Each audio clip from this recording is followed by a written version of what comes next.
apa nanti tunggu saja ya. Evaluasi sistem zonasi untuk PPDB mutlak diperlukan.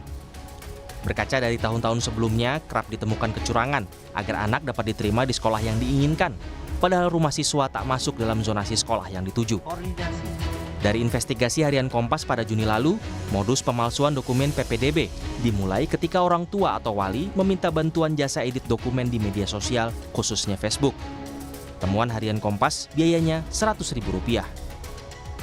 Karena membutuhkan dokumen alamat kartu keluarga yang sesuai dengan wilayah sekolah yang ingin didaftar, maka alamat rumah orang tua pun diedit. Dokumen palsu itu kemudian diunggah ke situs PPDB jalur zonasi. Dokumen palsu ini diketahui bisa lolos di situs PPDB jalur zonasi. Sari Febriane, editor Des Investigasi Harian Kompas bilang, orang tua melakukan segala cara karena cemas anaknya tak dapat masuk sekolah negeri. Orang tua itu dilanda kecemasan yang amat sangat, anaknya nggak dapat sekolah. Sekalipun mereka lokasinya itu cukup dekat, katakanlah di bawah 5 kilo ya dari sekolah, itu bisa ya, kita anggap kategori sebenarnya cukup dekat, apalagi kayak tadi Pak Billy ya, cukup dekat tapi bisa nggak dapat. Nah itu kecemasan yang melanda banyak orang tua saat ini. Mereka butuh kepastian anak saya bisa sekolah. Dan sistem yang seperti ini, mereka akhirnya terdorong untuk melakukan segala cara, trik ya semacam itu, untuk mengurangi kecemasan itu, untuk menambah kepastian bahwa anaknya bisa sekolah. Sistem zonasi sebelumnya dibuat untuk pemerataan pendidikan, menghilangkan stereotip sekolah unggulan yang menjadi rebutan. Namun, sengkarut PPDB masih terjadi dan memicu kekecewaan publik. Tim Liputan, Kompas TV. Wakil Presiden Gibran Rakabuming Raka minta sistem zonasi PPDB dievaluasi agar tidak menimbulkan masalah. Lalu seperti apa evaluasi yang tepat? Atau justru sistem zonasi akan diganti dengan kebijakan baru? Kita bahas bersama Menteri Pendidikan Dasar dan Menengah Abdul Muti, lalu ada Ketua Dewan Pakar Federasi Serikat Guru Indonesia Retno Listriarti, serta Billy Adiaksa, orang tua siswa yang terkena dampak sistem zonasi PPDB di Bogor, Jawa Barat. Selamat malam, Assalamualaikum Pak Menteri, Bu Retno dan Pak Billy. Selamat malam, waalaikumsalam. Oke, ya Pak Menteri dulu, saya Pak Menteri. Kalau kemarin saya dengar sepertinya akan ada perbaikan sistem zonasi. Karena kalau kata Pak Mas Wapres, sebenarnya sistem zonasi di PPDB ini baik. Hanya saja perlu ada modifikasi lebih lanjut supaya ada pemerataan guru, pemerataan sistem pendidikan, dan juga fasilitas pendidikan. Sejauh ini kabar yang saya dengar, Februari akan sudah rampung formatnya. Betul Pak Menteri? Ya, sedang kita usahakan supaya pada bulan Februari atau mungkin awal Maret begitu sudah bisa kita keluarkan regulasinya. Oke. Supaya pada tahun pelajaran 2025-2026 sudah bisa menjadi landasan bagi para kepala sekolah dan juga pemerintah daerah dalam penerimaan peserta didik baru. Kami kan memang baru melakukan pengkajian dari berbagai kelompok, juga dari berbagai aspek. Misalnya yang kami selenggarakan 2 hari yang lalu, ada rapat koordinasi nasional tentang evaluasi PPDB dan juga P3K. Oke. Juga bertemu dengan banyak organisasi yang menyelenggarakan pendidikan, minta masukan kepada organisasi-organisasi itu, pengalamannya terkait dengan PPDB. Bahkan juga ada banyak masukan yang disampaikan melalui media online di Kementerian Pendidikan Dasar dan Menengah. Dan kami masih dalam proses pengkajian untuk mencari formula yang memungkinkan untuk PPDB ini dalam pelaksanaannya akan bermanfaat untuk semua. Oke, jadi ini intinya dievaluasi, disempurnakan, atau diganti dengan kebijakan yang benar-benar baru, Pak Menteri? Belum sampai pada kesimpulan itu. Nanti pada waktunya akan ketahuan. Oh gitu, nanti di dalam perjalanan ini akan ketahuan. Tapi kalau menyimak dari pernyataan Mas Wapres, Mas Gibran ini, sepertinya kalau zonasi dinilai positif, berarti tidak akan diganti seluruhnya begitu Pak Menteri ya? Kan memang selalu sistem itu kan ada positif, ada negatifnya ya. Oke. Nah kalau kita kaitkan dengan semangat Yonasi itu kan semangat pendidikan bermutu untuk semua. Oke. Artinya anak-anak yang tinggal di rumah atau di kawasan yang paling dekat dengan sekolah itu punya kesempatan untuk belajar di sekolah yang Oke. unggul atau sekolah yang bermutu. Ya, ini sebenarnya polemik. Dan Ya, ini ya polemik yang kemudian pelik begitu Pak Menteri karena ya betul. Kemudian yang kedua ya, itu juga terjadi integrasi sosial hmm, antara masyarakat dari berbagai kelas sosial. Ya. oke.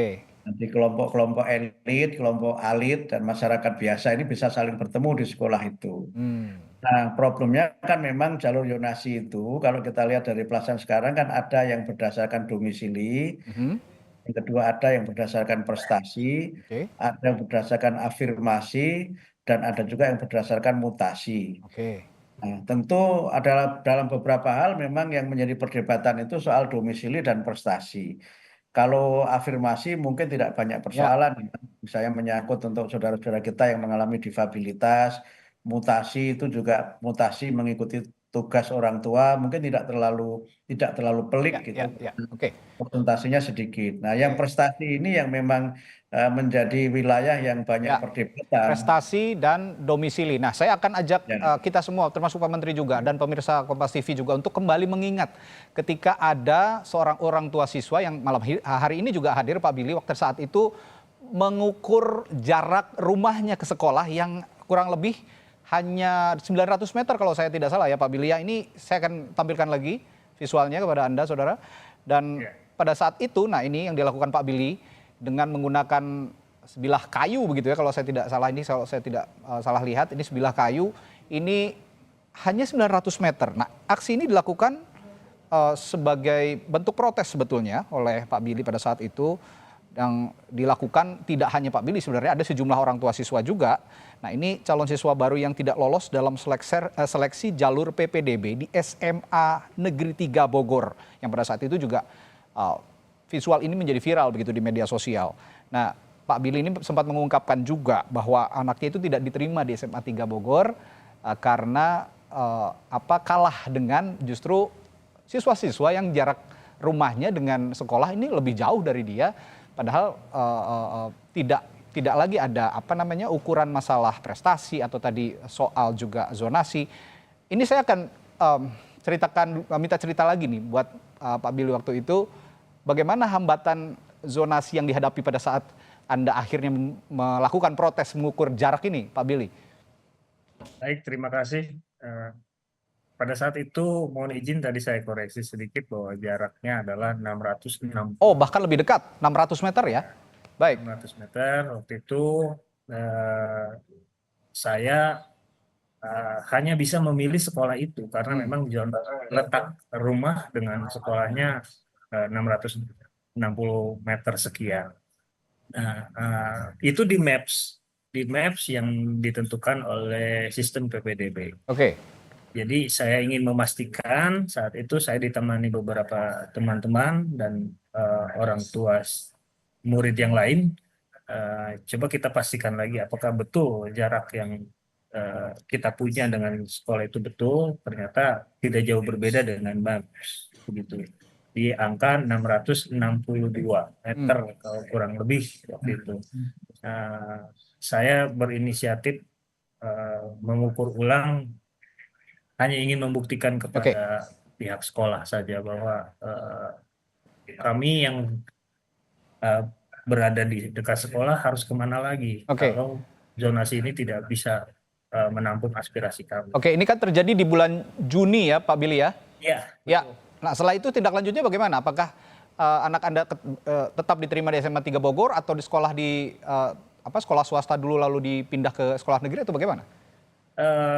Setelah itu viral dan saya juga dapat telepon dari PLT Kadisdik Jabar ya, karena ini kan urusannya Provinsi Jawa Barat, bukan pemerintah Kota Bogor. Jadi saya ditanya begitu dan saya sampaikan apa adanya bahwa saya betul-betul keberatan dengan sistem yang ada karena memang hak anak saya terampas oleh orang-orang atau para pihak oknum-oknum ini yang nitip kakak. Ada yang 50 meter, ya 50 meter di situ di sekolah itu. Mohon izin kalau saya bisa jelaskan sedikit, di sana adanya mall, rumah sakit, hotel di dekat area sekolah itu. Jadi saya ke sana hanya bukan mau ngotot anak saya supaya masuk, tapi Oke. tolong tunjukkan mana yang 50 meter itu di mana rumahnya.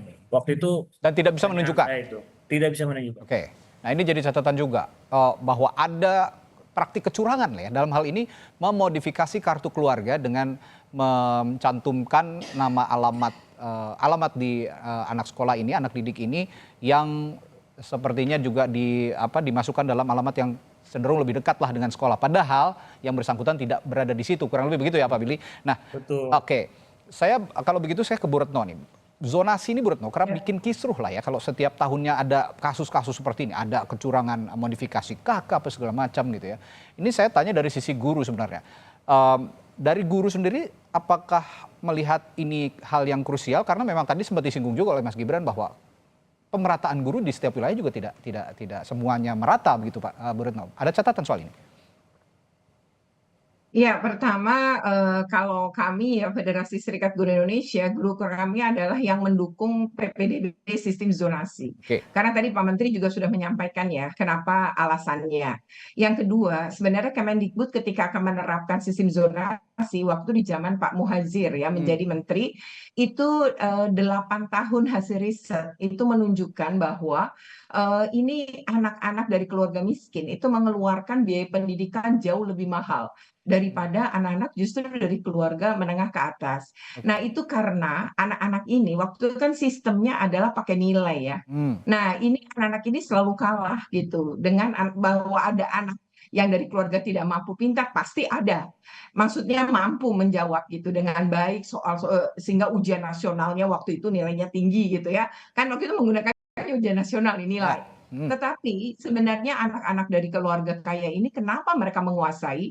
Karena mereka itu bisa bimbel, bisa les privat, secara gizi dari dulu udah bagus gitu ya. Oke, jadi ini kalahnya secara akademis gitu ya? Prasarana, ya pastinya mereka sudah nilai lebih tinggi dari anak-anak ini dan pasti menguasai sekolah-sekolah negeri gitu. Nah, itu yang sebenarnya waktu itu ini menjadi ada ketidakadilan karena berdasarkan Konstitusi Republik Indonesia harusnya seluruh anak kan mendapatkan hak atas pendidikan yang sama. Dan ya mau dia mau kaya, mau miskin, mau pinter, mau enggak. Nah, sistem zonasi kan begitu gitu. Nah, kalau kemudian ada kecurangan, itu kan hal berbeda dari jiwa atau roh baik dari sistem zonasi ini. Kalau dulu mungkin banyak, tapi seiring dengan waktu sebenarnya udah makin berkurang. Gitu. Jadi hal-hal begitu tuh kemudian bisa diatasi gitu ya. Hal yang paling gampang diatasi misalnya tadi kecurangan terkait dengan KK dan lain-lain, mungkin harus belajar dari Pemprov DKI Jakarta ya.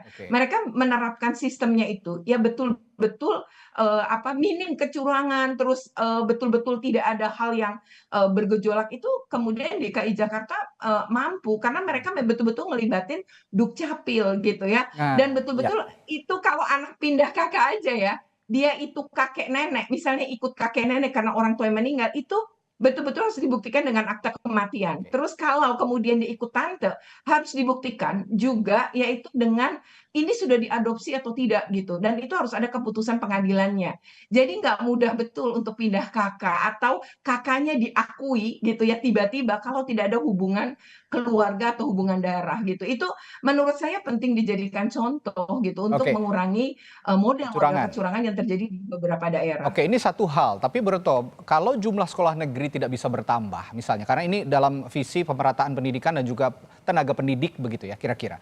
Kalau tidak bisa bertambah dalam waktu singkat, apakah sekolah swasta bisa dilibatkan kira-kira? Bisa. DKI Jakarta sudah melakukan melalui PPDB bersama sekolah swasta. Di mana sekolah swasta itu sudah mencapai 272 yang tergabung, bahkan tahun ini, maksudnya tahun yang 2024 kemarin itu PPDB sudah mulai SMP. Tadinya kan hanya SMA dan SMK, sekarang SMP. Karena Pemprov DKI itu memandang gini, sekolah swasta juga banyak jasanya. Jadi kalau mereka karena PPDB menambah dan kemudian mereka berkurang jumlah siswanya, itu juga kan memukul sekolah swasta. Jadi untuk itu maka untuk semuanya bisa, maka Pemprov DKI Jakarta mengeluarkan kebijakan tadi PPDB bersama di mana satu sekolah swasta itu setidaknya dapat 50 siswa ya lewat PPDB bersama yang dibiayai oleh APBD. Oke. Pak Mukti, Pak Menteri, artinya ini PR-nya bukan hanya di lembaga pendidikan, tapi juga tadi kalau menimbang ada kecurangan-kecurangan, melibatkan Dukcapil, ada KK yang palsu begitu dimodifikasi. Ini berarti harus holistik penanganannya dan koordinasinya juga dengan Dukcapil dalam hal ini mungkin ada di Kementerian Dalam Negeri, Pak Menteri. Ya, itu kenapa kami mengundang para kepala dinas pendidikan. Oke. Nah, mereka memang menjadi policy maker pada tataran praktis pelaksanaan zonasi. Dan dalam acara Rakornas itu kami meminta beberapa kepala daerah menyampaikan praktek baik yang mereka lakukan. Nah, sebagian seperti yang disampaikan oleh Bu Retno itu juga terjadi misalnya di Jogja. Di Jogja itu juga memang dilaksanakan secara bersama-sama, kemudian nanti yang tidak diterima negeri diarahkan ke swasta, tentu dengan melihat akreditasinya. Oke. Tapi saya kira yang perlu kita bangun pada konteks ini adalah yang pertama kita membangun karakter di masyarakat untuk senantiasa jujur lah gitu, menjadi masyarakat yang jujur. Kemudian yang kedua juga membangun satu pandangan bahwa tentu sekolah bermutu penting, tetapi kita juga harus melihat bahwa yang lebih menentukan adalah kemampuan anak itu sendiri. Bisa jadi dia yang unggul, tapi kalau dia tidak unggul juga nggak unggul-unggul juga gitu. Oke. Nah, ini juga perlu kita lakukan perubahan mindset dan perilaku. Oke, ini PR-nya juga ada. Ya, ya silakan Pak. Ya, kemudian yang ketiga memang banyak hal teknis ya yang memang nanti kita lihat lagi. Karena begini, ada yang jarak dekat tapi mungkin beda wilayah administrasi. Oke. Jaraknya dekat tapi mungkin beda kabupaten atau beda kota. Kadang-kadang ada yang memang rigid menggunakan aturannya menurut wilayah administrasi. Oke. Nah, ada beberapa daerah ya di Indonesia ini yang dia itu lebih dekat dengan kabupaten di sebelahnya daripada kabupaten induknya. Misalnya begini dalam kasus Bogor misalnya, Cilengsi itu kan masih ikut Kabupaten Bogor ya. Ya, tapi jaraknya tidak jauh dari Kota Bogor gitu.